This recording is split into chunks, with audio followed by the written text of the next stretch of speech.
That was, Hello, yeah. and welcome to episode 16 of Trangirlismo. I am your host, Victoria Scott. My pronouns are she and her. I am here with my co-host. Oh, yeah. It's the most Monday, Friday as we record this has ever felt. Hi, my name is Jordan Hofstetter. My pronouns are she and her. You might be wondering why Vicki and I feel bad. Why we just feel bad. This past week, an undergrad at the University of Washington, right? University of Washington here in Seattle. Was a trans student was murdered while just trying to do her laundry. And as you know, we're both transplants to our current cities where we moved for a better, safer life. And I just I know we have a ton of cis listeners, and I've been thinking about what should I say to you, and I just want everyone who listens, and maybe this is your, like, you know, I don't know, based on our listeners' media diet, this is not the only show with trans people you listen to. If our auto-generated recommendations of other shows to listen to is any evidence, Indication. there we go. But you know, hate crimes are a real category because there's no sensible reason other than the hate in one's heart to do an act like this and to snuff out a 19-year-old girl. a 19-year-old girl's life who had The yeah. the other thing that I was just going to throw into is that, like, part of what makes being trans in the current media environment difficult is that not only is a 19-year-old girl who presumably, like, from what I could tell, her whole family loved her, everybody loved her, she was a wonderful ray of sunshine, she loved Pokemon.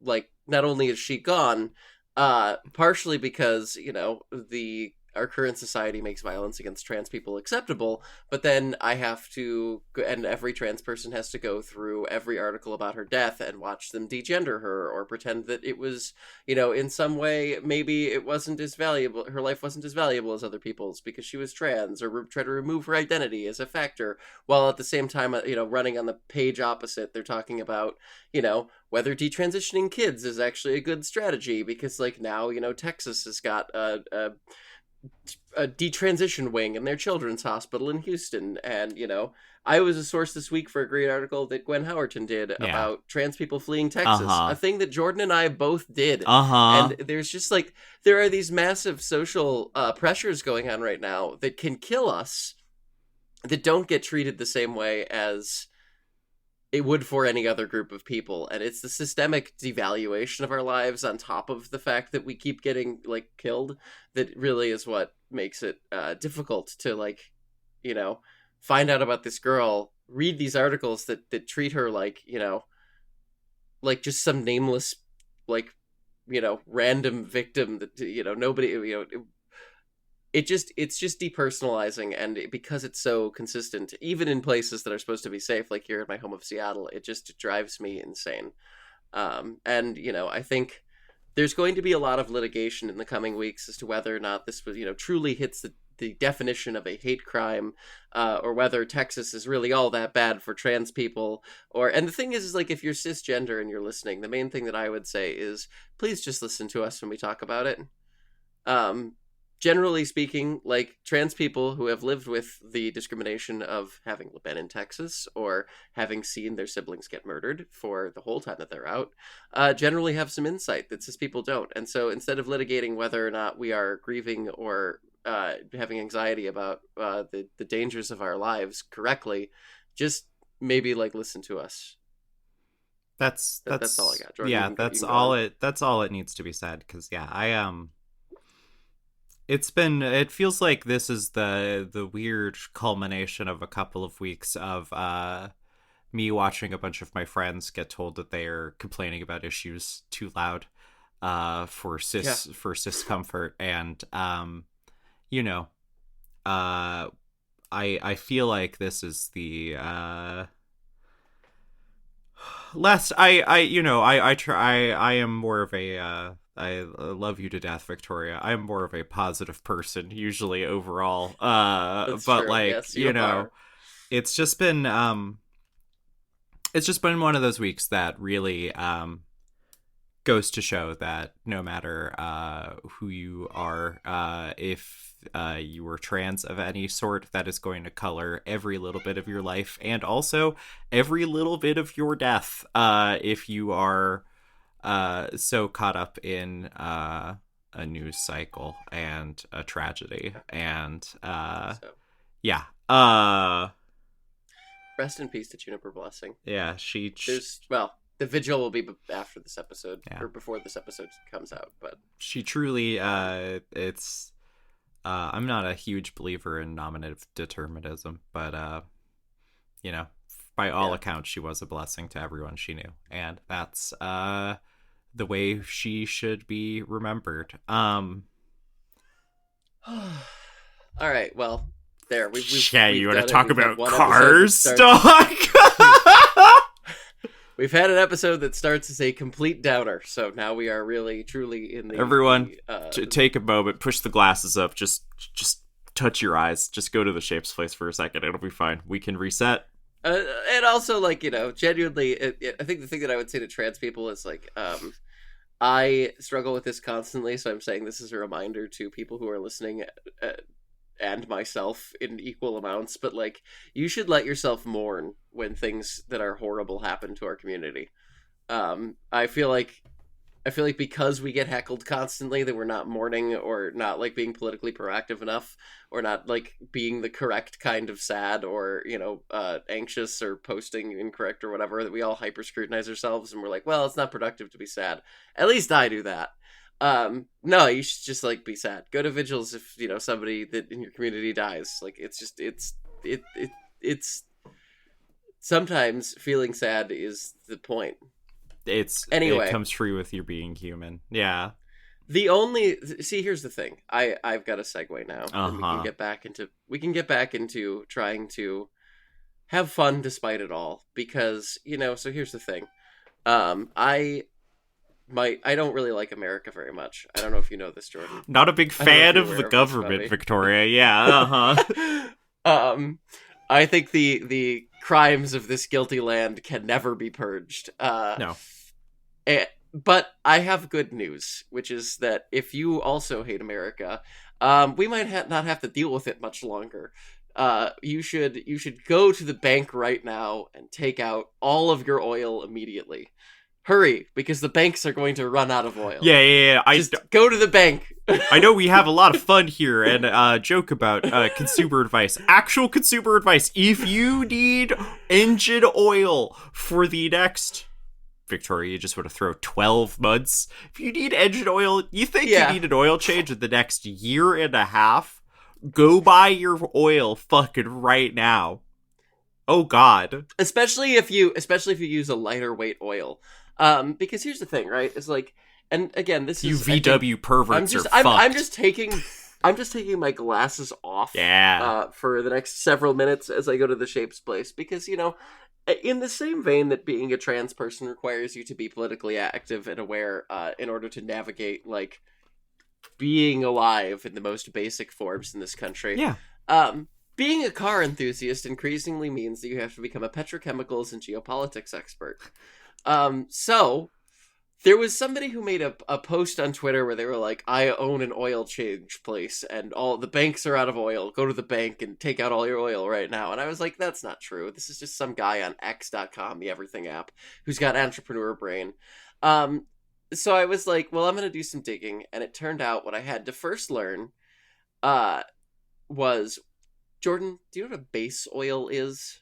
I am a listener of Well, There's Your Problem, an engineering podcast, beat with slides. So yes, I am familiar with what a base oil is. Also, I was raised in the Houston area, which means most of our natural history museum is oil based and paid for. So all right, well, oil based does imply the existence of oil cringe as well, and I think oil cringe is is this entire American moment, actually.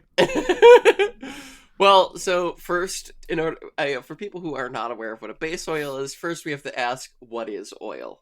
I should get a Drake's Well tramp stamp. Problem. You're right, Victoria. I should get it. Patreon stretch goal, 1,000 paying subscribers a month. I will get a Drake's Well. Maybe not a tramp stamp, but I'll get a Drake's. I'll steal that bit from Well, There's Your Problem. You can brand my flesh with Drake's Well. I mean, I feel like at what you can take the girl out of Texas, but you can't take the Texas out of the girl. That would be a really good bit. But, as you know, oil is actually a very loose term. There isn't really one thing that's oil. We just use the word oil to describe basically anything that can be refined from raw petroleum that is pulled from the earth. And when you refine this raw petroleum, which, oh my god, refinement is heating. That is a wildly, criminal oversimplification. But there is that other show that I'm on that I wrote an entire episode about the Texas City disaster, down the street from Houston. Hello, beep beep. Oh my god. Yeah, she knows Bomba's having a rough one, so therefore it is record time to her throwing herself on me like baby. Like a little baby. She also loves oil, apparently. Ow, hey.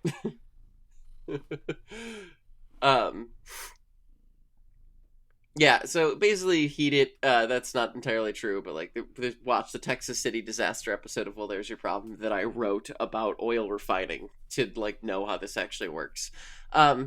Basically, you separate the petroleum into heavy and light hydrocarbons. Your light hydrocarbons come to the top, and they become gasoline and paraffin and stuff like that. And your heavier stuff becomes bitumens. Yeah. And base oils. And the base oil is what we're interested in here, because that gets turned into stuff that you would, I guess, kind of conceptualize of as oil in your head. Those base oils are split into 5 categories by the American Petroleum Institute. Normal guys. These are just groups. Thrilling parties. Honestly, they probably do know how to throw a rager. They got so much money. They've got so much money, and they've successfully convinced everyone that no one at Chevron should have gone to jail after we realized that they knew about climate change in the 70s. Anyways. Yeah. So these are just called, groups 1 through 5. Oh no! Beep beep injury. Beep beep. Beep beep is front declawed, but not back to declawed. I would have never declawed a cat. That's not my choice. She's a rescue. But she doesn't understand when her back claws are out because of the lack of front claws. So therefore, wearing a low cut top does mean occasionally my collarbone will just get fucking shredded when Beep Beep jumps off me. Base oils. Base oils. Does Beep Beep have any thoughts on base oils? No, she said fuck this and then jumped off me. My friends keep giving me shit for this being Last Week Tonight with Gay Girls John Oliver, and the base oil thing, really, I was like, yeah, no, getting hard to deny. No, it was our first episode where you were talking to, financial people, and Stella was immediately like, oh, you are just kind of doing Gay Girls John Oliver, and I was just like, fuck it, as long as it works, right? Yeah, you mean the episode that I called an economist and an accountant for? Well, I didn't know any oil people, just because probably they'd find my politics pretty difficult to get along with. Since my opinions on Chevron are pretty rough, if you work for Chevron. Anyway, so we have groups 1 through 5. We don't care about groups 4 and 5. We're interested in the first 3 base groups here because those are categorized the most straightforward way. It's based on saturate and sulfur content and their viscosity index. Jordan, do you know what a viscosity index is? Is that just the number weight of oils? Not quite. Okay. So the way that the viscosity index works is it's a relationship of the oil's viscosity to heat. So the higher the number from it's a scale. It was originally a scale from 0 to 100, and then they invented better oil, so now it's just 0 to whatever they feel like. Cool. But like basically, the higher the number, the more consistent the oil is as it is heated. So like, you know, a shitty oil is going to get really thin and watery when it gets really hot. An oil that's going to be, you want to actually put in a car engine, is going to stay thick and like lubey as the friction increases, as there's a lot more motion in there. It's a much more durable lube. And those are what you're going to want to put inside. Do you think we could get a Sliquid rotating, sponsorship? Moving assemblies. just throwing ideas out there, just to play some loose word association here. So it's kind of like octane rating, but for like oil. Not to really oversimplify it, but like I know what octane rating does. Yeah. Yes. Yeah, it's similar. And so that basically your group 3 oils, which are going to be the ones that have the highest viscosity index, are the ones you're going to want to put in a car engine. And this is relevant. Because, and this is where that was like, oh yeah, I'm not dodging these allegations. So a friend of mine who actually made the joke post where she did our logo, our name, just in the John Oliver font. She was sitting on the couch, and like sort of looking over at me as I did research, and I was like, ooh, the Independent Lubricant Manufacturers Association. This should be a good source. And she started cackling. So according to ILMA, or the Independent Lubricant Manufacturers Association, showing up as a like listeners, this is about to get crass for a second, so like, you know, I want to show up with just purporting to be Bad Dragon, and I just wrote it. I'm like, why is my cum lube not allowed in this lube manufacturers association? Am I not legitimate for you? They sell cum lube at the mall. Did I tell you this? What? I was really high in the mall with my coworker Charlotte, and we were at a Spencer's Gifts because we were being adult teenagers. And anyway, my mom would never. Spencer's has such mystique in my mind because, like, in the era that I went to a mall as like a preteen, early teenager, I wasn't allowed to go unaccompanied, obviously, because I was raised in the vault. Yeah. And my mom would never even let me look at Spencer's. No, I imagine like, not. I couldn't even walk in. They'll sell you a bong and me, a vibrator. Like... Yeah, that place is evil to moms. Yeah. To be fair, I still feel too old and too young to be in a Spencer's simultaneously. It does give me like a weird, like, my mom's gonna find out energy, but they have just fake fantasy dildos there now. That's really at the mall? At the mall. And also, yeah, they were just selling knockoff cum lube at the Spencer's, which I bought a Halo t-shirt, so that's where I'm at.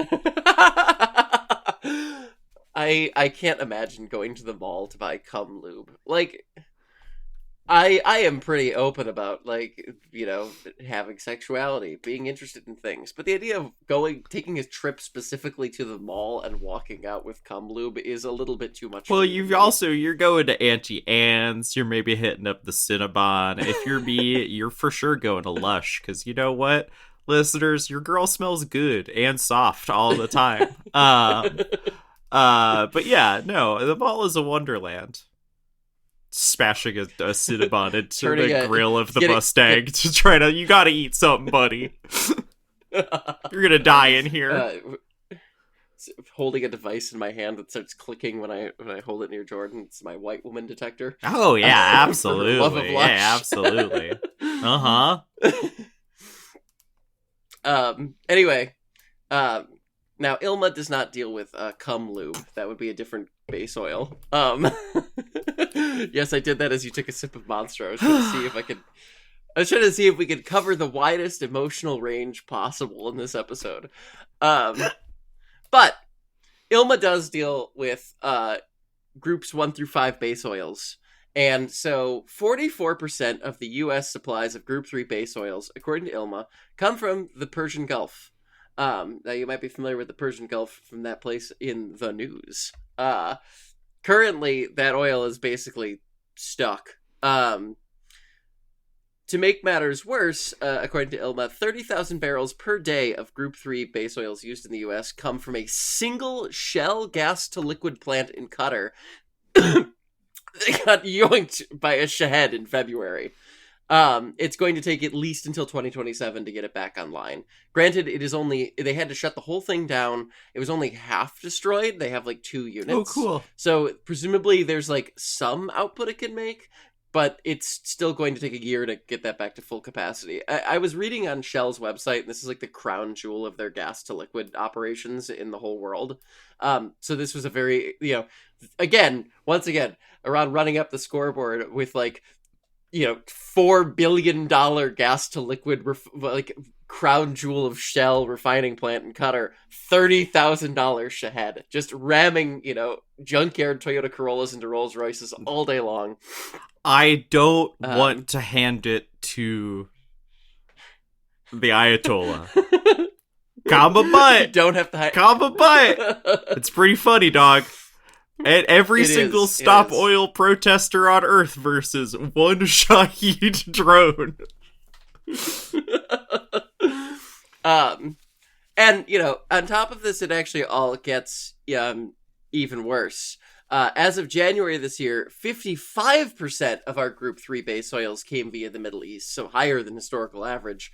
And that primarily came from Qatar, the United Arab Emirates, and Bahrain, and all of those require the Strait of Hormuz to ship oil. And, I think it was Qatar that was like, we're going to build a pipeline or whatever, but like, that's going to take a long time. And also, again, you can just lob $30,000 drones at this shit all day long. They're all right there. Like, Iran is right next door. They have ridiculous terrain. They can just keep doing this forever. It's almost like this was a bad idea, and there's a reason that the United States has never, despite the immense, Islamophobic bloodlust of every politician in America, there's a reason nobody else ever tried this, and it's because we could not win it. Unless you're willing to, basically nuke Iran and wipe it off the face of the earth, which I pray to fucking God nobody in our administration is. Anyway. Which even then, okay, cool. You still probably lose. Yeah, cool. You've made yourself the nuclear pariah state, which I would argue maybe we should have been since, I don't know, the 40s, but, Yeah. Oh, boy. It's so funny. It's just so funny of just every single week in 2026 and 2025 with between tariffs and this and any of our other misadventures, you've had to learn so much about global logistics, the de minimis rule. I didn't have to think about that shit for years. And now it's just oh. What do you mean everything has tariffs now? What do you mean we were just getting that shit waived? Donald Trump is perhaps one of the greatest people in the world to ever help Americans' understanding of what commodity fetishism is and how to undo it by making them appreciate the miracle of modern logistics. It turns out that no matter how many apps you put in the way and how much you try to push humans out of the equation, people do have to make the things that you get. You can't gig economy your way out of this one, bucko. Yeah, it's, this is... I also, the first time I saw that, thread of, this guy going, well, you don't know anything about all this oil not being available, and this guy hitting back with the perfect ready to screenshot to own conservatives online of just I have the largest single oil buyer in the East Coast or whatever, but it's just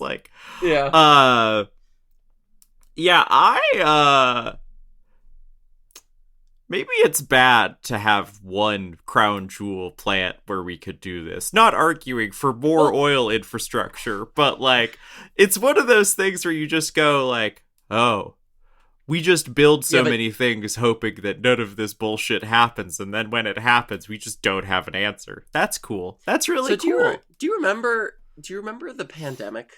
I try not to. It was kind of a minor event. I also, again, never stopped. Still going on. Wear a mask outside, kids. Yeah, if you remember that at all, the hantavirus pandemic. Yeah, I'm familiar. It's coming. Yeah. Oh God, please, I beg you to step away from the lathe. I've been like, hantavirus isn't real. It can't hurt you. It's not going to be that big a deal. And then every time I think that RFK Jr. says something about like, oh, we have it under control, and I'm like, oh God, we're all fucked. Oh my God. Yeah. Oh my God, you could probably like power a small city with the heat from my blood when I think about that man. Yeah. Just because how mad he makes me. But in any case, yeah. like the part of the reason that the pandemic was so eye-opening, at least for me, was like that it illustrated the fragility of like modern systems that have very little to almost no slack built into them. If you remember, if you tried to buy a car in the past 6 years, cars got really cheap for like a hot second. Right at the beginning of the pandemic because nobody was buying anything. And then they got very expensive for like several years afterward and really have never kind of come back down. And part of that is like economic pressures of like redistribution of wealth from the poor to the wealthy. But part of that was also because everybody went through a supply shock because really there's very little slop built into modern supply chains because that is lost profit. Like if you're making things you're not selling immediately, why would you do that? This is, again, an oversimplification. Not every system is like this. But generally speaking, it is more profitable and if you assume nothing ever goes wrong, if you're like, spherical cow in a vacuum minded, you would rather have like one big plant than a bunch of small ones like to do more logistics with. Like that's generally how things tend to work, I would say. And that seems to be biting us in the ass again. Who could have foreseen this happening? Again, just the Ever Given getting stuck in 2021 was truly one of the greatest. Like, that was the primer the world gave us, so we would be familiar with this situation when 2026 rolled around. I have a feeling gas cars might be getting real cheap again here soon. Not for great reasons, but like, Well, so I have a great quote. So this is when my friend on the couch really started cackling. I was like, ooh, this source looks good. Jobber's World. Market intelligence for intelligent lubricant marketers. Which is really one of those where it's like, wow, there really are specialty publications for everything. Do you think I will say Jobber's World did really good research. Do you think they sell t-shirts? Are you familiar with the wrestling term jobber? No. That's what I've been thinking about. A jobber is one of those guys who's like, do you need... John Cena is visiting Pennsylvania, and he needs a big W in front of this nothing crowd so they can go, oh my God, I saw John Cena pin a guy. The no-name guys who fight like the champ to get just fucking jobbed out immediately are called jobbers, because that's... Yeah. Oh. I didn't know that. I am one of the only trans women who doesn't seem to be into like wrestling. It's not like I think it seems cool. It's kind of like theater kid stuff, and that I understand and I was adjacent, but I wasn't allowed it in the vault. So I probably would have gotten into it if I had been allowed to, but like that was just no go because it was like too violent. My mom barely let me watch BattleBots as a kid. Like I had to beg for that one.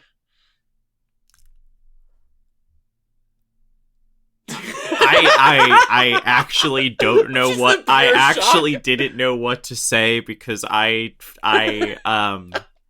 it's not nice to be mad at dead people for how they treated your friends.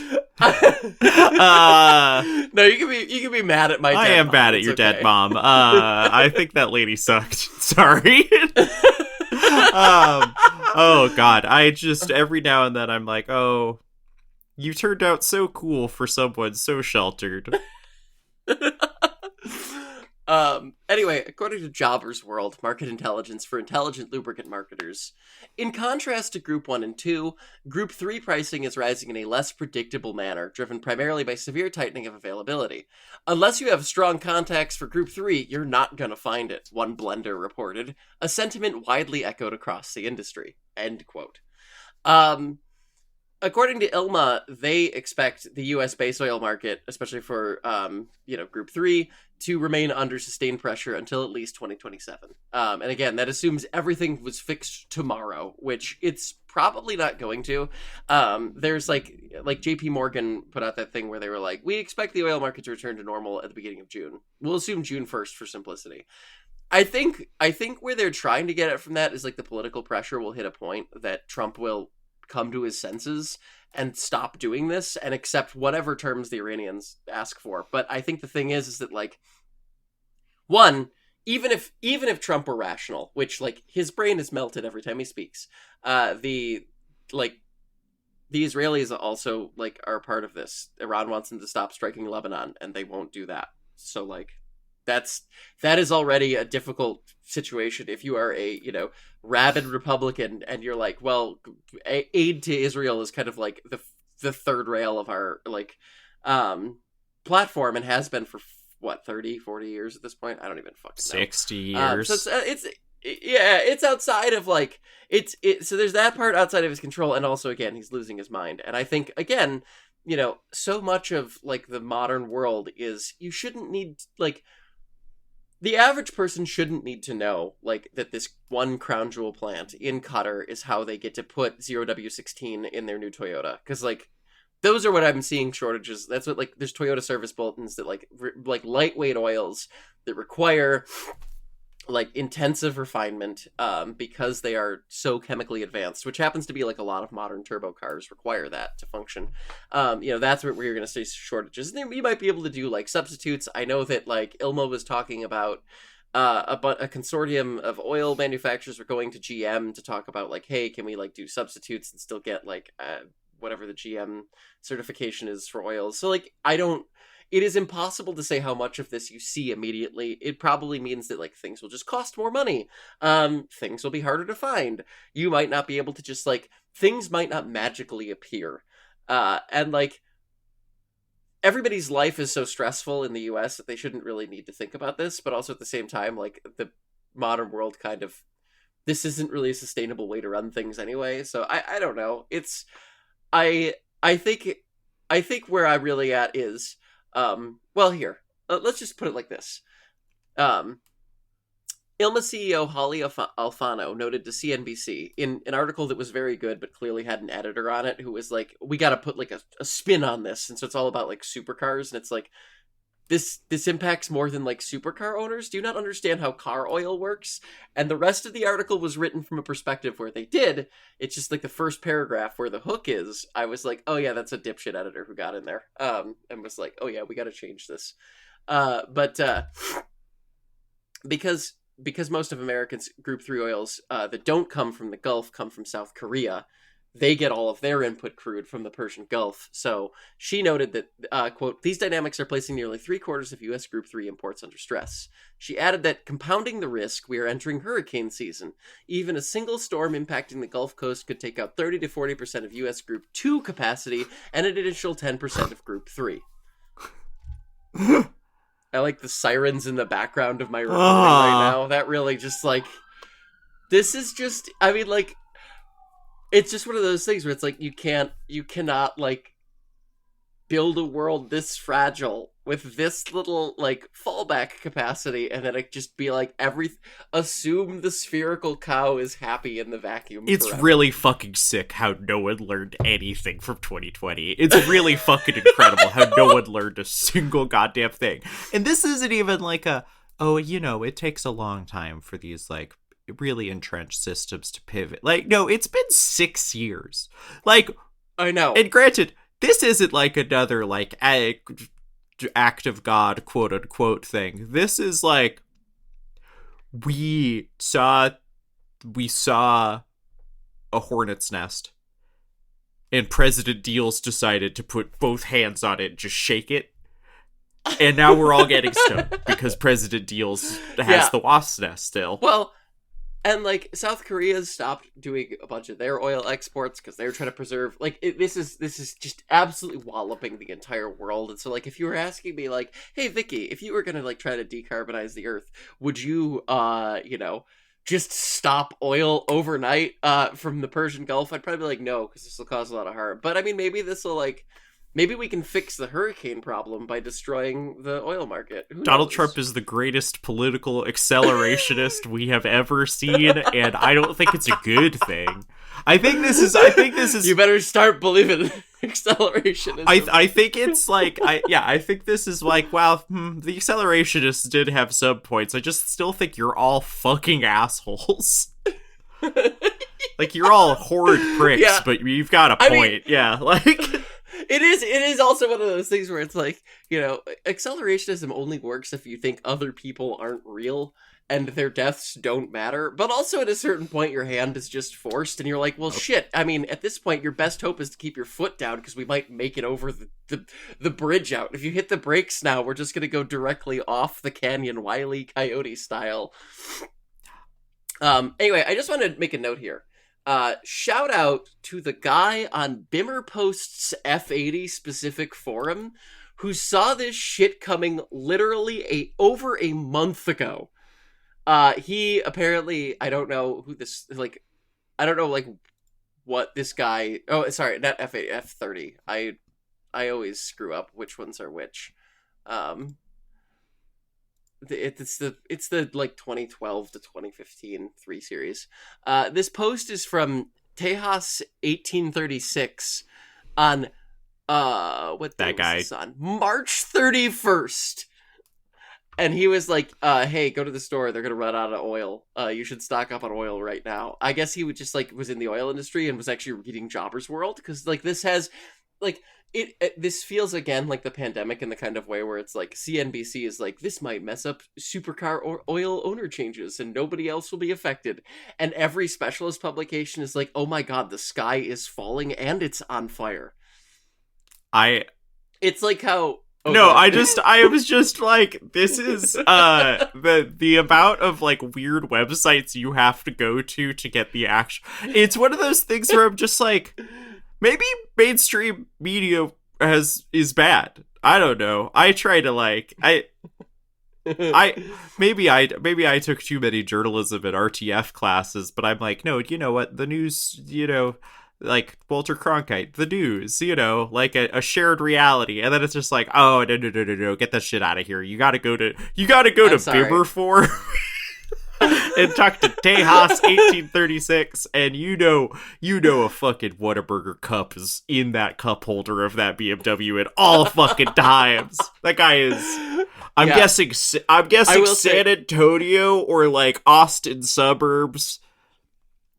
Maybe Houston. I don't know if he just says location Tejas. Yeah. God bless. It drives a 2023 F95 Workmaster 75. I don't know what that is. That a shotgun? There's so many BMW codes. What the hell is an F95? Oh, it's the X5M after the facelift. Yeah, okay, so this guy definitely works in oil. Yeah, he sure does. If he's rocking a 3-year-old X5M. Well, hey, you know what? He's smarter than most people who work in mainstream media. In the meantime, I will be getting my news from only the most trusted sources. Whiskey Fridays with Tony Dokapil. Yeah, did you see that Tony Goku Pill got kicked out of his hotel room? In the one in China where he had to like report he had to take a controversial stance on the one China policy by saying Taiwan was close enough because he couldn't get a visa. I think everyone in God bless me. Maybe I should start drinking. That's the one that Whiskey Friday saved me. Save me, Whiskey Friday. It is. We are recording on Friday because yesterday we were both sad. So like we could just start drinking whiskey now at 9:47 a.m. Who's to stop us? I think the banks are out of oil. Do a shot. I think they frown upon it if you show up lit on booze to your tattoo appointment, especially when you're getting let's just call it a Pokemon tattooed on your body. Hey, it's this news. And also the thing I'm pissed at the South Koreans for other reasons right now.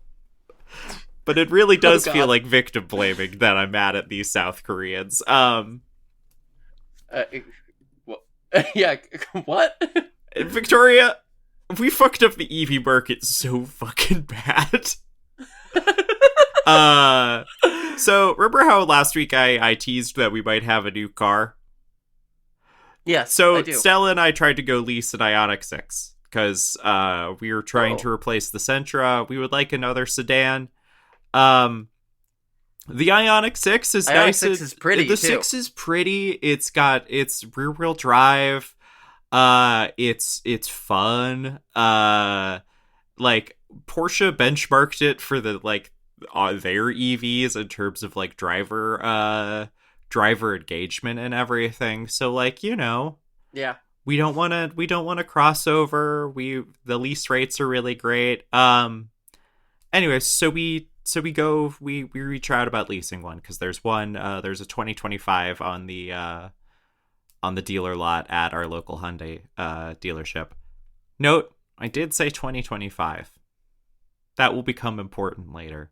So we give them a call. We wait. Usually, when you reach out to a dealership, they are like stabbing each other with pencils to try to be the first one to call you back.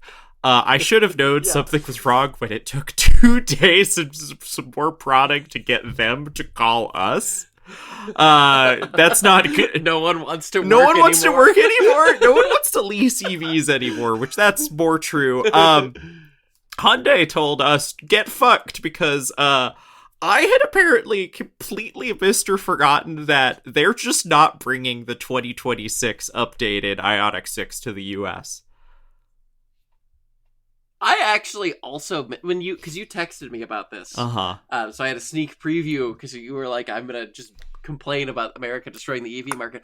I actually did miss this also, which is a huge bummer because I've recommended this car to people. The Ioniq 5 is like, if you want a box, you get an Ioniq 5. If you want the sporty looking box, you get an EV6, which is also the EV platform. And if you would like a sedan that is like semi-reasonably priced and also like has one of the lowest coefficients of drag of any car you can buy. Also, like really 6. just a shark, like a really striking like design and just like that beautiful ducktail that came on it and everything. Yeah, like they're really anyways, pretty. They are still bringing the Ioniq 6N over from now on. Because the people who want the performance EVs are apparently able to order it in limited quantities, which again, I hate how much upmarket you have to go to get treated like a human person who has money. Like, this is the shitty... You mean you don't want a $70,000 EV with less I don't want a $70,000 Hyundai! I'm sorry. Like, they're good cars. My first car was an Elantra, and it saved my life. And by that, I mean when I got rear-ended by someone texting and driving, going 45 miles an hour in their Suburban, it crumpled in the right ways, which is to say, was immediately killed, but I was fine. That car was great. Yeah, so there's no more brand new 6s. I mean, there are still plenty of Ioniq 6s on dealer lots everywhere. So you go like, okay, Jordan, you're explaining why you couldn't get a 2026, but it sounds like they must be dying to get rid of those remaining 2025s. And the theoretical lease rates are excellent. Like, we could be driving that thing for like almost nothing per month, genuinely. Victoria, do you want to know why? Yeah. That they're all on dealer lots still? And it's not lack of desire, I think. There is a very underreported S1 category safety recall on all Ioniq 6s in the US right now. Because you know what might happen? The fucking seatbelt might just detach. Pretty normal. Probably not it's the fucking I think you should leave steering wheel falling off, but like the number one bit of safety equipment in most cars might just detach. And they don't have a fix yet, so they're just fucking all sitting there. So they have to just sit there. Yeah, they can't sell it. It is a stop sale recall. So oh my god. Yeah, it's How do you do it's Shapes I understand that place. engineering a car. I understand that engineering a car is a very challenging thing, and I have talked to enough engineers to never Yeah, trivialize it. absolutely. But how do you make the seatbelts fucking fall off? We've had seatbelts for 100 years. Half a Yeah, at century least like. in like modern, in like normal use, 3-point seatbelts Uh-huh. for like over half a century. Yeah.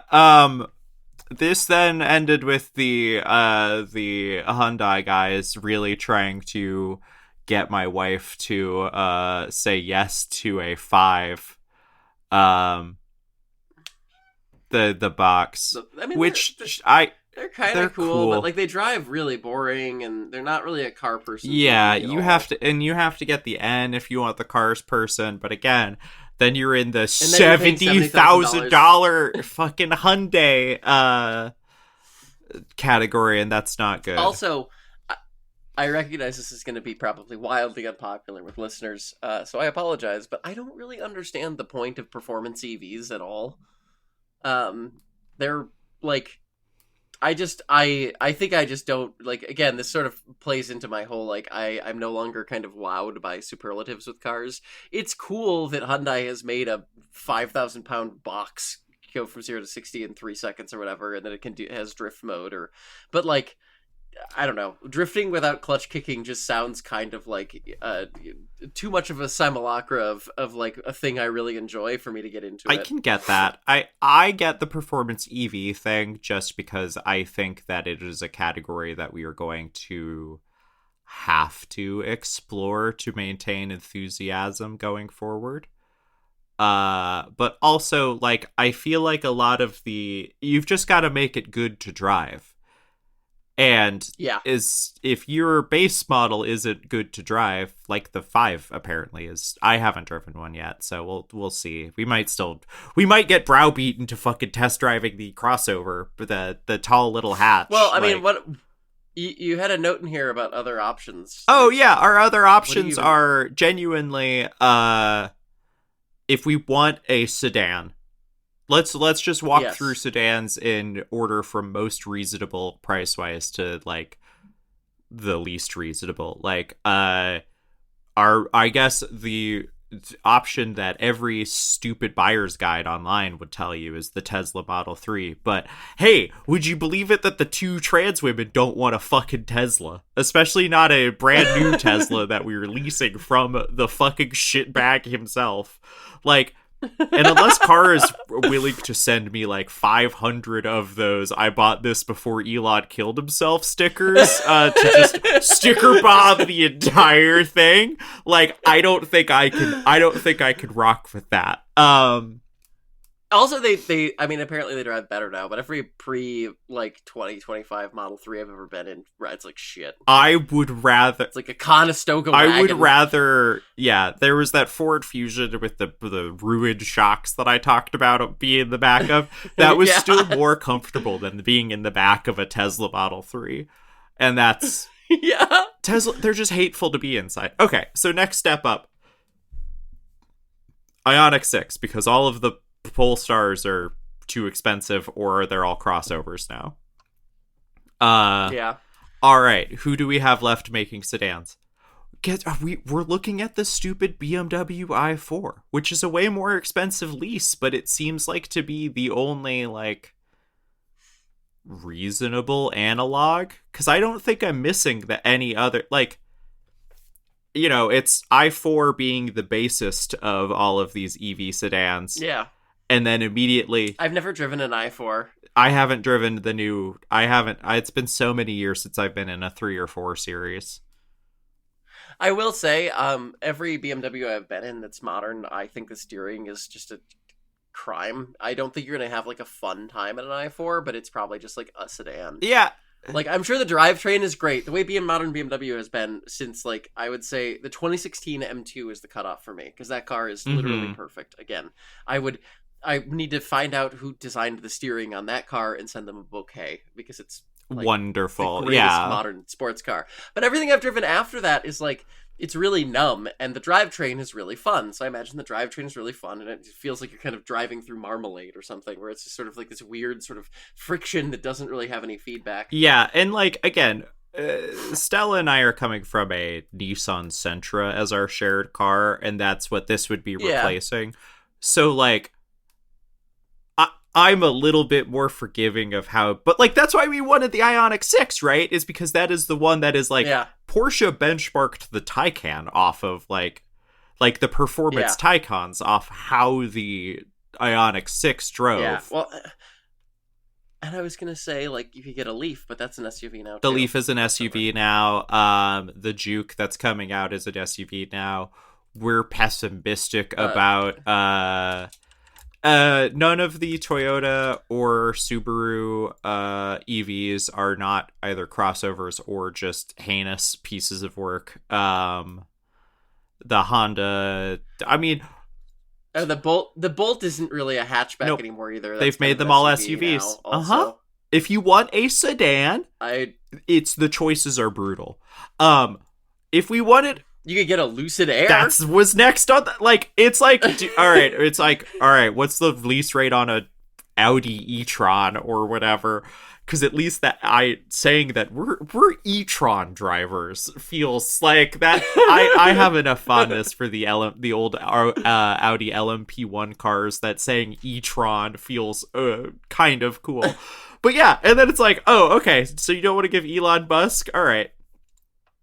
BMW i4 not your speed? Yeah, what's a Lucid Air lease look like? You know, not that bad. But then it's just like, handing money directly to the Saudis. Cool.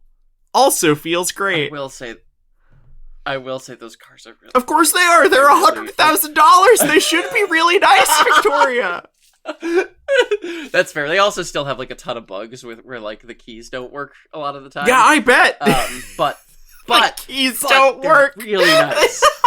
Yeah, well, because it's the cheapest, shittiest fob I've ever used with a car in my life. It's like, this is a Little Tykes toy, not a $100,000 like. The Little Tykes cozy cube is 70,000. The most reasonable EV on the market now. You can get them for as low as $70,000. Like Jordan, come on, that's an affordable sedan. We're doing good. We're not doing $70,000 daily and also trying to get a fun car on the side. Also, you know what was going to be the fun car? A fucking GR86. You know what takes really weird Toyota fucking smooth soft weight oil? The fucking GR86. Like, it was one of those like, man, we finally got some money for like some fun cars. This would be nice. We could like, you know, use them to promote that. No, absolutely not. Get fucked, gay girls, said the auto market. Like, god damn it. And then just, yeah, you get a BMW i7 if you wanted to spend $140,000 and have an IMAX screen in the back. I'd rather like, fuck it. Let's just, we'll caddy lease me the Celestique or whatever? Like, I saw one. Someone in Pittsburgh bought one. Really? Yeah, I was fucking dumbfounded. God, awesome. I was just like, holy shit. That is such a Pittsburgh wealthy car. That feels like a Carnegie targeted vehicle. I think it might. Your money is measured in centuries if you drive a Celestique. I think it might. I saw it out and about when CMU was doing their commencement stuff.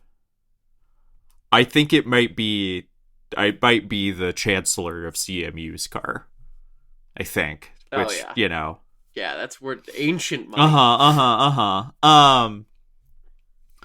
Anyways, Vicki, that's my rant about how fucked the EV market is. To be fair, people have probably noticed I haven't talked more about getting that car, and I need to talk to my friends about it who had offered to enable me, which is really sweet of them. The thing is like, gas is $6.50 a gallon here, and I like every month the podcast has done slightly better, and we got the shirts, and like I've got this book coming up on the horizon, and it's like I'm making a little bit more money, and it's like I think, you know, there's like I feel a little bit less bad about my own personal future in some ways, but inflation is raising at such a rate that I'm like I cannot adequately budget anything. And so I'm like, do I really want to put an unknown amount of car insurance on a car and like maintain the expense of having it when all of these like problems are hitting at once? And the answer has been no. I'm too scared. Yeah. Um, it's like I everything is like, you know, the inflation rate is as high now as it was in the 70s. So like, that sucks. I still don't make anywhere near as much money as I did, you know, 5 years ago or whatever. Even when I was also just a freelancer, like, because the freelance market is destroyed because we've decided that AI should do everything forever. And then, yeah, I mean, like, some of the scenarios that are kind of like, I see specialists talking about these places that I don't see people talk about in mainstream media, but like, there's a chance that oil just hits $200 a barrel and we don't have like because like, we have destroyed what I saw recently. I think it was an IEA, like International Energy Agency, like study.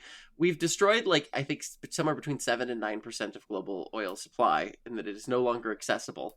But we've only seen a demand destruction of like 3 or 4%, which that's a huge gulf. At a certain point, we are just not like, we're pulling from reserves. That is going to end.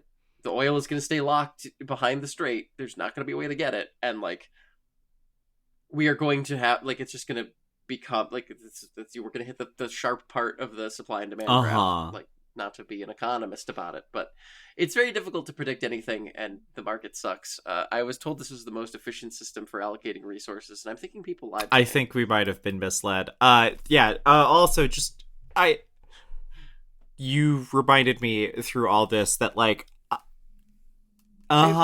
it's just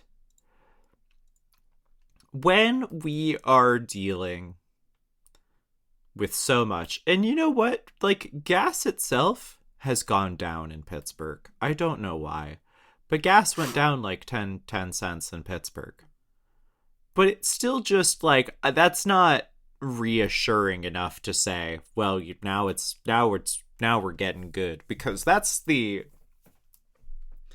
this eternal back and forth that the US government is having with itself, whether or not it wants to, one of my favorite stock images of all time, which is just the guy in the business suit looking at stocks all going down with a gun to his head. That's what every adult in government feels like to me right now. And like, I see we've made it. I've see we're making E15 our forever gas now because the corn lobbyists need it, and also we could pad out that supply with corn. You like corn? But the thing is like, it doesn't really actually help anybody because, I mean, for one, it wears engines and components quicker, but also, even aside from that, you just get less mileage. Yeah. It like ethanol based fuels end up being at like a wash to net worse for consumption because it makes cars less efficient. You get less miles per gallon. That's not important because it make corn producers happy. And Holden Bloodfeast only gets elected because of the corn lobby. The corn producers are like, I don't even want to get into. Like, I have been thankful for the fact that I could just talk about base oils and not about nitrogen-based fertilizers. Yeah. I also been learning about that. Like,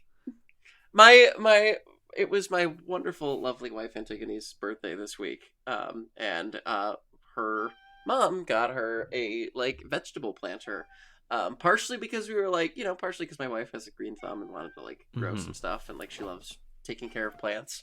But also partially because we're like, we should probably just have like our own little victory garden going. Not because like we are not commune brained enough to be like, oh, let's just farm all our own food or whatever, because that's one, not possible, and two, even if it were, subsistence farming fucking there's sucks. a reason we stopped. There's a reason we stopped doing it. Yeah. Like, that shit is hard. It's miserable. You can die really easily all the time. Anyway, But just because we're like, it probably wouldn't be a terrible idea to have like all of the like expensive herbs and like some of the like more fragile crops that require more tending. Just have like a little extra supplemented, just in case food prices go berserk. Which like I don't need to tell you what would happen if like diesel fuel suddenly became like, you know, $8 a gallon or whatever. That'd be bad for everything. Because you couldn't just transition to using the electrified rail network in America. Again, do you if I was the Iranian, I hate knowing if things. I was the Iranian negotiators, I would just be sitting across from the table from my American counterparts being like, do you know what they're going to do to you if gas hits $10 a gallon? Do you know what they're going to do to you specifically?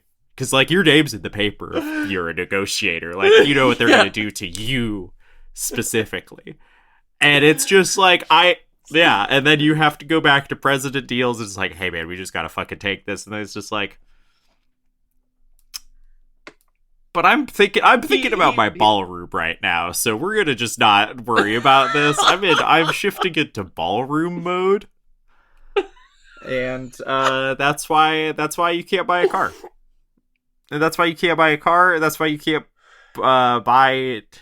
That's why you can't afford an airplane trip. That's why you can't put gas in your car. That's why you can't ride a bus. Everyone should go watch Cabaret for no reason. Oh my god. Speaking of things we should watch.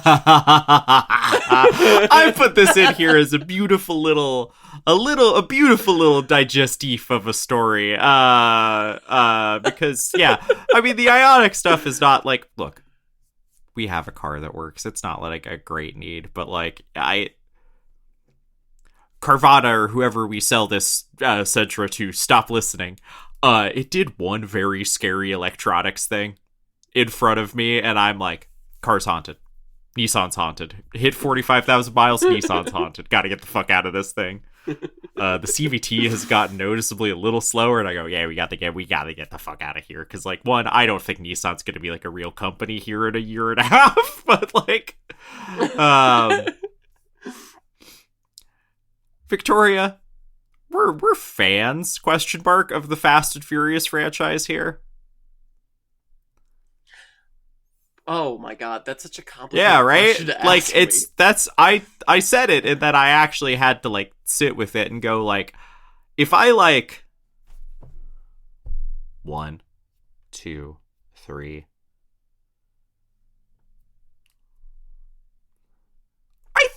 how many movies do they even there's have 10 right out, not counting Hobbs and ampersand Shaw. I haven't actually. I don't know if you can call me a fan of something I haven't seen all of, because I've only seen I think 7 of them. I bet they're the 7 to watch though. I mean, was 8, 9, or 10 any good? I thought, did I like 9 or did I like 8? I liked the one where they went to space. I think the last one I saw was whatever the one is where they're like having a gun battle on the world's longest runway as that C-130 refuses to I think take that's off. 7. Yeah, that's I think that 7 was the last or 8. One I saw, yeah. And I was like, this is kind of stutid because like this runway is literally 30 to 40 miles long. Because that's where they kill. Where they kill Ghislaine Max. Not her name. Not her name. Not her name. Not her name. What's the Zionist woman? Who's Wonder Woman? Not Ghislaine Maxwell. Oh. Why was I thinking? I just was like, what's that awful woman in the media? Getting Jordan failing the name more than one awful woman challenge. Yeah. Jordan respects women so much she only thinks there's one bad one. The rest of us are perfect, beautiful I don't angels. remember. It's the one where Kasung Kang has been hooking up with her. Her character's name is Gazelle, I think. I think that's why my brain was like Ghislaine. I don't. I had only seen. I'm again fault I line had here. only seen the first three before my girlfriend at the time took me to see the one where they went to space, and also Vin Diesel uses a rope to swing across a chasm, but you go, oh, the man Vin Diesel, and I'm like, no, the Dodge Charger he was driving somehow grasps a rope and uses it to swing across a chasm. And anyways, movies are fun. But despite everything, we will never be free of the Fast and Furious franchise. Because are you familiar with what upfronts are in like a media connotation? No. An upfront is like usually it's right as like the winter spring like film and TV schedule is wrapping up. They usually do like the summer where new shows aren't on and they're preparing for like fresh fall slate. So your upfronts is like a preview of what the rest of the year holds. It is mostly like a shareholder presentation, but it is big for like, you know, if you're an executive producer or like you're pitching a pilot or whatever, this is where your pilot's probably going to get announced or whatever. Anyways, Vin Diesel said that NBC Universal is going to make fucking 4 Fast and Furious TV shows. Because streaming means that everything gets to be a TV show forever, despite, you know, whoever be like, I don't know how many NCISs there are there. We at least need that many Fast and Furious shows. To be fair, oh my god, what did when asked more directly about it, some folks at NBC Universal who were not named in this Deadline article were said that, well, Vin Diesel said the number 4 out loud when he was next to Jimmy Fallon, the most fascist-friendly man in late night. An NBC person said, well, only 1 is like for sure a development. 1 and 4 are different numbers, but you know, this is what I've always appreciated about Vin Diesel, is that Vin's a dreamer and a doer. And oftentimes could just kind of brute force projects into reality. Like, you know, why is he not in Too Fast, Too Furious? Because he, Fast and Furious made so much money that they're like, please come back. We didn't think we'd need you for more than 1 movie. And he's like, actually, fuck you. I'm going to go do Triple X. Or I'm going to go do another Riddick movie where I'm going to teach Judi Dench how to play Dungeons and Dragons. The learning the lore behind how the Riddick movies came to be was great. It's just that he's really into D&D. He's really into D&D. And he was like, these characters I made up are great. We should do a movie about them. He's done that twice. There's like also like a fantasy movie that he did that is literally just based on one of his campaigns. And it's just like, I'm going to be honest. I'd give a lot of money to be at a Vin Diesel table, I think. I have not roleplayed in a while, but like, I think it would be fun. The thing about Vin Diesel that I will say is that like he does seem genuinely like I obviously, you know, they've made some questionable casting decisions in the Fast and Furious universe in the past. Pedophile Paul Walker. Yeah, but Vin Diesel didn't cast that pedophile. Vin Diesel just has continued to try. Vin Diesel seems we'll get like back to that pedophile in a second. Vin Diesel actually does seem like a pretty chill dude. He seems. I would have a beer with Vin Diesel. Vin Diesel. Come on the podcast. Yeah, I'm sure we could find this. I'm sure he's not offended by us calling his dead friend a pedophile over and over again. We really need an alternative. Like, we need a production company name so that, because I did almost email someone for comment about something the other day, and then I realized sending an email from trangerlismo@gmail.com asking for a media inquiry. We haven't done it yet, so I don't know how it's going to play when we eventually have to do it. But also, if my press credentials for a thing said Trangerlismo, I think that would be pretty fucking sick also. So, oh God.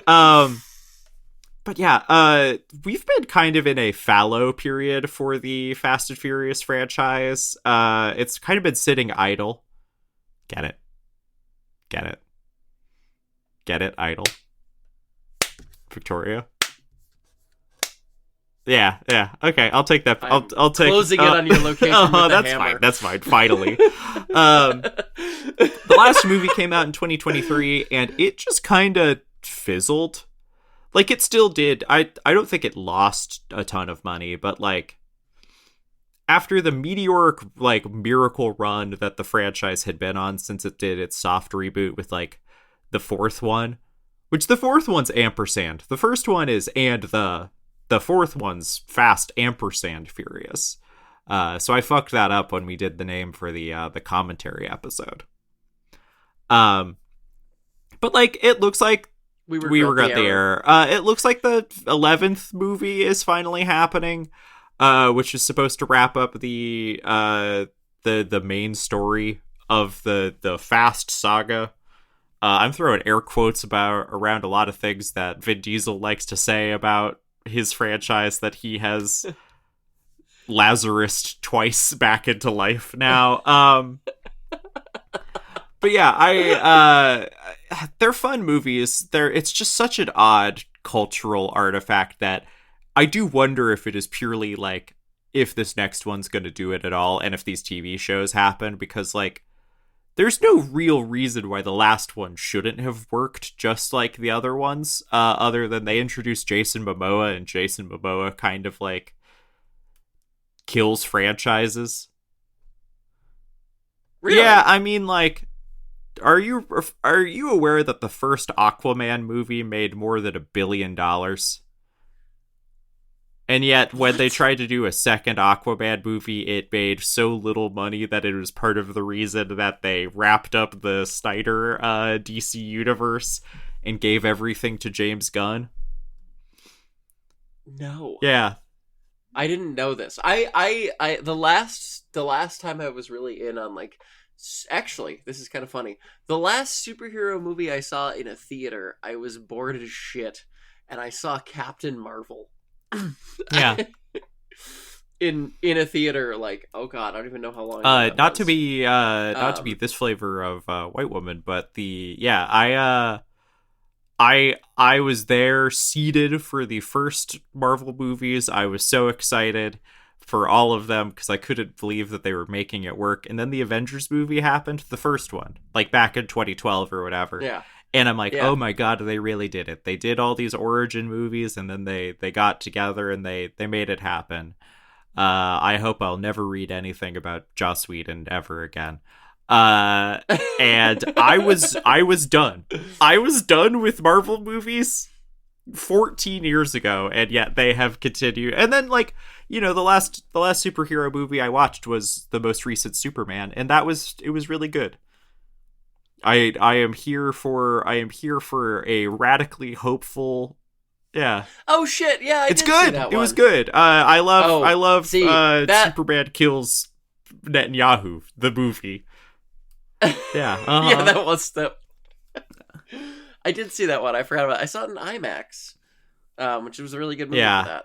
Shout out the Pacific Science and Center. I guess here in a year or two, you'll be able to see Fast 11 on IMAX, because it looks like it's finally happening in 2028, which is crazy because they were supposed to film 10 and 11 back to back, and 10 was supposed to be part 1 and 11 was supposed to be part 2, but I think they're apparently going back to their street racing roots.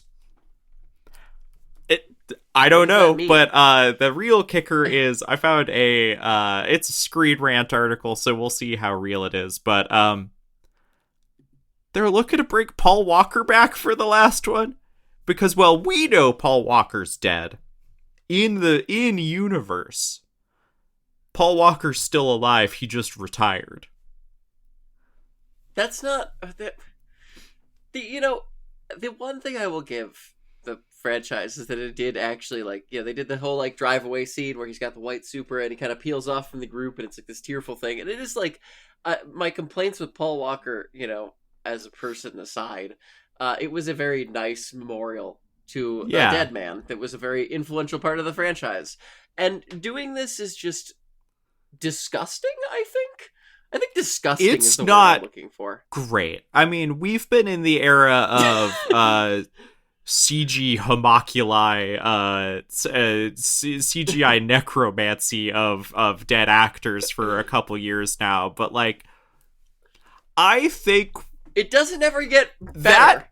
that I didn't cry, but I felt genuine emotions when I watched all of the movies finally, when I had the coronavirus. Yes. There are great Are You Sick for a Week movie series. Or if you're by very confusing, this is Victoria. Have I told you this one? My driving instructor, like when we were doing the like classroom component of driving instruction, when we were filling out the workbook, he would just put on the Fast and Furious movies on the little like TV cart. And he obviously was like, he's like, yeah, awesome. Don't do any of this, but like, doesn't it fit? I would kind of want to watch, and I'm just like, yeah, you're a coach teaching a class, all right? But like when I finally watched all of that, parting's like, it's sweet, and also he basically drives to heaven because even though he is not dead in the story, it is the most this guy died and we're saying goodbye to him. Like they basically do that, and they're like, to see you in Valhalla, I've got the watch or whatever. Like, and then it's just we're gonna get he goes to car heaven. His brother again to be his body double, and then we're gonna CG face replacement node pedophile Paul Walker, Porsche barbecue enthusiast Paul Walker back to life for a movie, and maybe we'll give him an entire zombie TV show. They're getting a roller coaster, though. That's pretty cool. That's the weird thing about NBC Universal is, like, they just own, like, theme parks. Oh, yeah, they've got a theme park, I guess. 3? I wonder if they're going to put the Fast and Furious roller coaster next to the Wizarding World of Harry Potter. Yeah. To be fair, I trust at least one of those franchise runners to not be a TERF. It's Vin Diesel. I don't know if I want to know Vin Diesel's. He's a node node bisexual at the very least. Yeah. Oh, is he? Good for him. I would still like to. I think I want to have him on the show. Yeah, I mean, we should. He seems. The thing is, I know that he was friends with Paul Walker, but Paul Walker was, 38 and dating a 17-year-old. Yeah, we call that the Jerry Seinfeld. We call that technically it's ibophilia or whatever. the libertarian gambit. Yeah. Yeah. Well, that's I guess. I don't have a bigger point other than episode... just like those movies are in our wheelhouse. And I was once again confronted by the horrors of no franchise can ever end as long as there is still money to be bled out of a stone. In the 11th episode, Vin Diesel goes to Iran and has to forcibly open the Strait of Hormuz by driving the minesweeper boat through enemy All right, fire. Victoria, we have a lot of fun here. We should TM. That's a Trangirlismo official idea. Like, Mr. Diesel, if you would like to buy that script from us.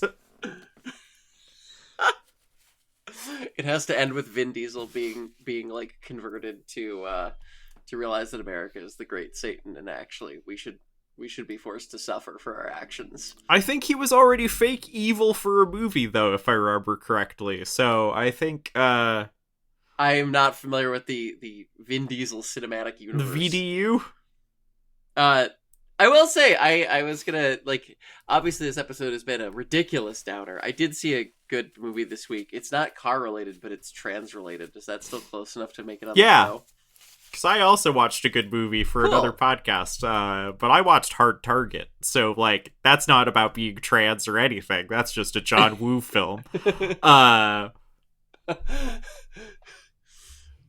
haven't seen that. You should watch it. It's on Tubi right now.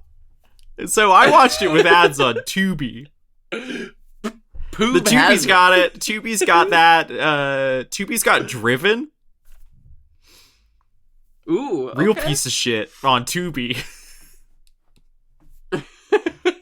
No, I went to the Seattle International Film Festival this week, which we do every year around now, and I saw the world premiere of Mia Moore's Again Again, which was executive produced by Lily Wachowski.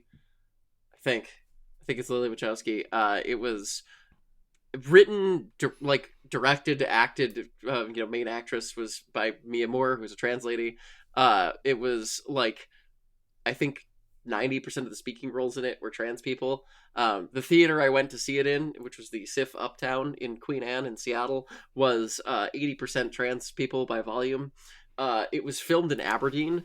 So it's just for as much of a bad mood as I've been in this week about literally everything, it was very fun to go to a trans-cultural moment that was basically created in my city, premiering in my city. That was kind of fun. It was a good movie too. They made it with $100,000, and it looked fantastic, which to me was the most impressive part, because making art on a shoestring budget is my kink. I have to romanticize it, or otherwise I'd go insane. But really genuinely fantastic job. So I saw that this week. That is really cool. Lovely. And yeah, I'm glad you got to have that, because that moment feels very needed right now. Yeah, it was. Well, and it was fun because I did a couple of pictures of Mia on the red carpet at the premiere for the Pollination book, and it was despite the fact that things are terrible, there's still plenty of joyous moments of community to be found, which is all that keeps me going. I mean, that was the whole point of what my interview was with Gwen this week for that story about leaving Texas. It was just half of why I like Seattle is just because there's actual people I can hang out with here.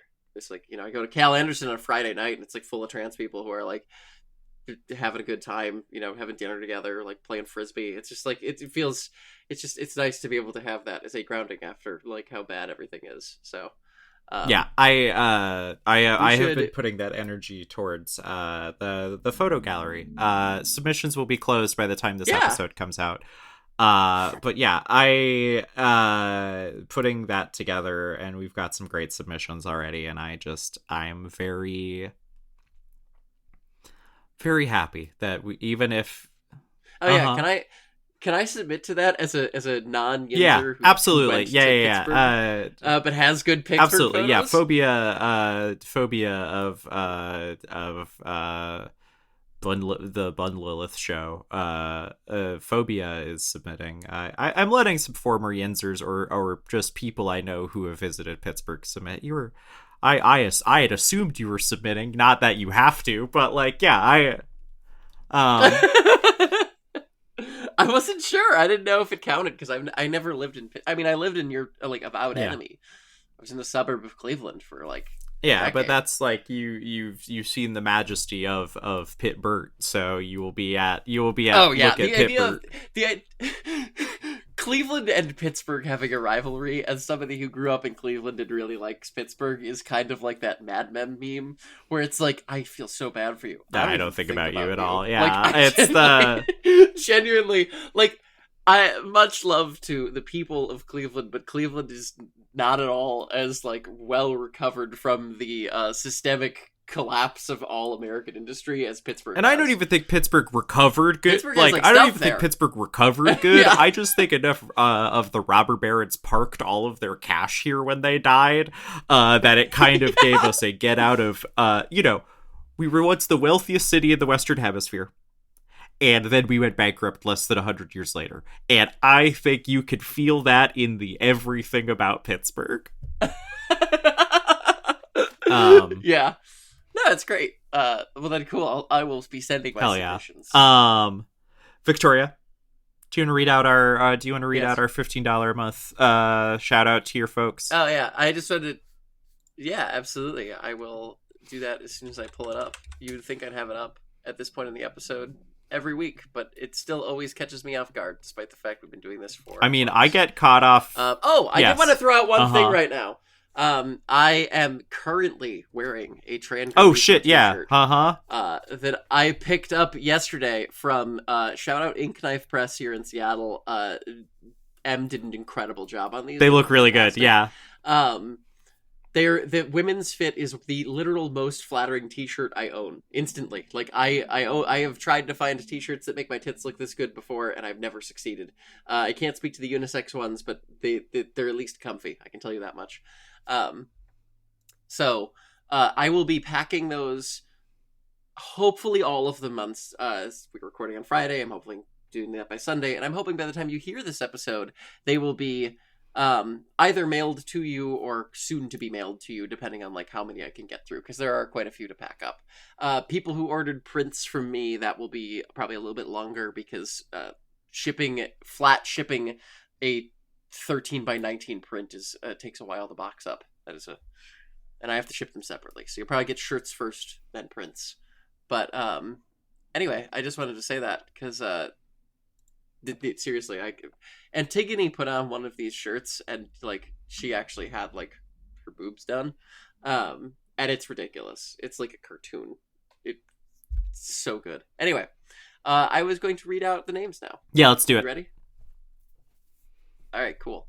This is a thank you for all of our $15 and up subscribers for helping support us, helping me pay my rent, and for listening to the show. So thank you to the People's Pillow Princess. Very good. Extremely good. Thank you to Mimi, Bean, Bree Henry, Sable, James Gilbreth, Charlie Stangle. Where are you, Mary Barra? I just want to talk about Spark EV replacement batteries. We're gonna keep doing it. I'm gonna be reading this podcast outside her front door.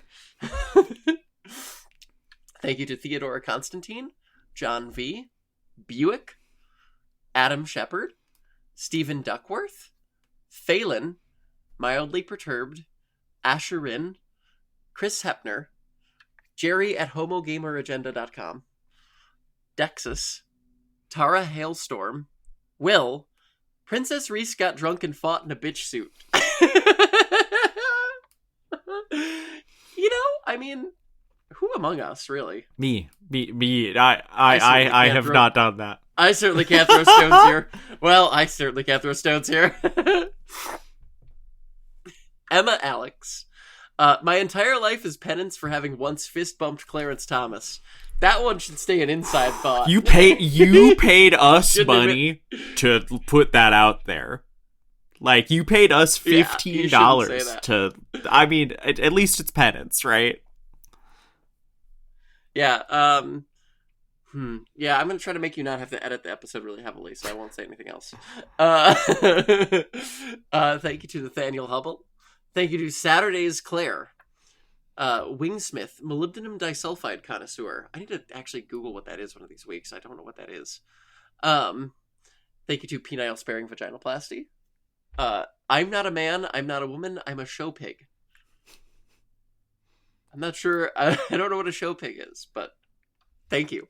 Thank you to Sylvia, Finn Springs, Sluggorp Grumfellow, classic emoticon face. Thank you to Julie E. Aguilar, Gavin G. Wiz, Crystal Storm, John Russell, Josh J., and Selectric. Thank you all so much, and thank you for listening if you're a regular listener, and I hope you're all doing okay. I know that this episode was not as much fun as perhaps I normally would like to make it, but at some point you have to admit that the world exists. Just fucking take care of each other. Like, don't... Everyone's tense, and it's been one hell of a meltdown May so far, but like oh my god, even I've given into it. Everyone has. Tis the season, but just take care of each other, take care of the people around you who help make your community what it is. And if you don't have